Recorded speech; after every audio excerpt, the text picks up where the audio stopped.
Ils ont quitté leur emploi pour créer un projet dont personne ne croyait.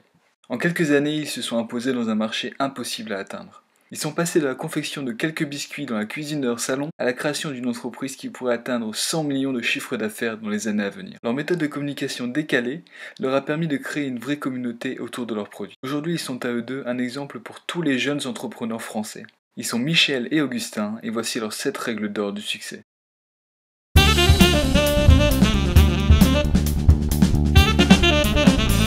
Je n'ai jamais connu de situation d'échec parce que je ne connais pas ce mot-là. C'est un mot que j'ai banni et dès que tu t'intéresses un peu à la psychologie, à la PNL, donc tout ce qui est programmation neurolinguistique, je ne parle jamais d'échec, mais uniquement d'enseignement. Évidemment, il y a plein de trucs que j'ai mal fait, pas bien fait, que j'aurais pu faire mieux, mais je ne parle jamais d'échec, mais de dire quels sont les enseignements que j'en ai tirés. Donc je n'ai pas vécu d'échec, mais j'ai tiré beaucoup d'enseignements. Alors moi, cher, je ne sais pas ce que ça veut dire. Ce qui m'importe, c'est que le rapport qualité-prix soit bon. Et le seul juge pour moi, c'est le consommateur final. Donc c'est que le consommateur achète, pas une fois, mais réachète après. Parce que l'ensemble du mix produit, comme on dit en marketing, lui plaît. Donc moi, ce qui m'importe, c'est la qualité de la matière première que je mets. Donc quand je mets dans ma vache à boire du lait entier frais, c'est toujours plus cher que du lait partiellement écrémé. Donc effectivement, c'est trouver le juste équilibre entre la qualité et le rapport qualité-prix. D'où l'importance absolue de bien s'entourer. C'est-à-dire qu'il faut avoir du bon sens, il faut avoir de l'énergie, mais avant tout, et le plus important, c'est sa capacité à bien s'entourer. Alors bien s'entourer, ça commence généralement avec un associé. Oui. Vous, c'est Michel. Nous, c'est très particulier parce que nous, on est des potes de collège, on était ensemble en 4e. Ah oui, mais on entend souvent, pardonnez-moi, je vous coupe, mais on entend souvent qu'il ne faut pas s'associer avec sa famille ou avec ses amis. Moi, tous les dogmes comme ça, je m'en fous en fait. Et justement, moi, je suis marié dans la vie privée, et quoi de plus beau que de partager son quotidien professionnel avec des gens qu'on aime. Donc moi, j'ai une particularité, c'est que j'ai choisi un copain pour être associé.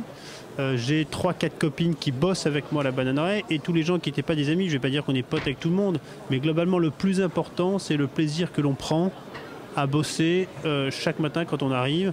Donc moi, pour moi, c'est vraiment des conneries. Il ne faut pas trop se prendre la tête, simplement se faire plaisir et bosser avec des copains, je trouve ça génial. Et petit à petit, quand les gens ont vu les biscuits dans des magasins près de chez eux, ils ont commencé à avoir confiance. Et là, à nous proposer des locaux à louer ou à vouloir produire des biscuits pour nous. J'ai toujours cru en cette idée-là et à son potentiel. J'ai jamais douté, et Michel non plus. C'est peut-être pour ça qu'à force de conviction, on est arrivé là où on est aujourd'hui. Socrate qui disait « Rien n'est trop difficile pour la jeunesse ». Et vous, qu'est-ce que vous donneriez comme conseil? Essayez. Essayez. Il faut se lancer, et puis ça marche ou ça marche pas. Il y aura peut-être un échec, mais ce ne sera qu'un enseignement. Une grosse partie du bonheur n'est pas dans le résultat de se dire est-ce que c'est un succès ou un échec. Une grande partie de la satisfaction, c'est de voir le projet avancer, c'est de le voir se réaliser. Happiness is not the destination, but the way. Après, moi j'ai une valeur qui est le sens du travail, qui est importante, le sens de l'effort. Et après, tu as tout un domaine qui est plus subtil et très personnel, qui sont plus des valeurs de solidarité, de partage. Mais mon objectif, c'est pas de rouler en Porsche. Donc cet outil en fait qu'on construit, l'entreprise Michel Augustin, elle sera au service de valeurs auxquelles on croit. Moi, je ne crois pas qu'on devienne entrepreneur. J'en sais rien. Pour moi, j'ai toujours été entrepreneur dans le sens où moi, ce qui me fait le plus, qui m'excite le plus, c'est de passer d'une idée, donc qui est abstrait, pas abstrait, mais une idée qui n'a pas de réalité physique, à quelque chose qui soit visible, lisible, partagé. Donc voilà, moi j'ai toujours été, depuis petit, dans cet état d'esprit-là, dans cette personnalité. Donc moi j'ai toujours été entrepreneur de ma vie, et j'ai toujours porté plein d'idées que j'ai réalisées en projet, donc il n'y a pas eu de déclic. C'est, je crois, surtout une question de personnalité, aussi d'éducation de ses parents. Moi j'ai jamais eu l'impression de prendre de risques en montant une boîte. C'est-à-dire, je considère que même si c'était un échec, j'en aurais forcément tiré des enseignements.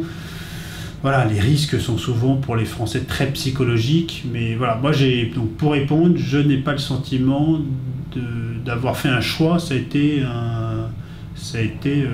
fait partie de ma personnalité depuis toujours.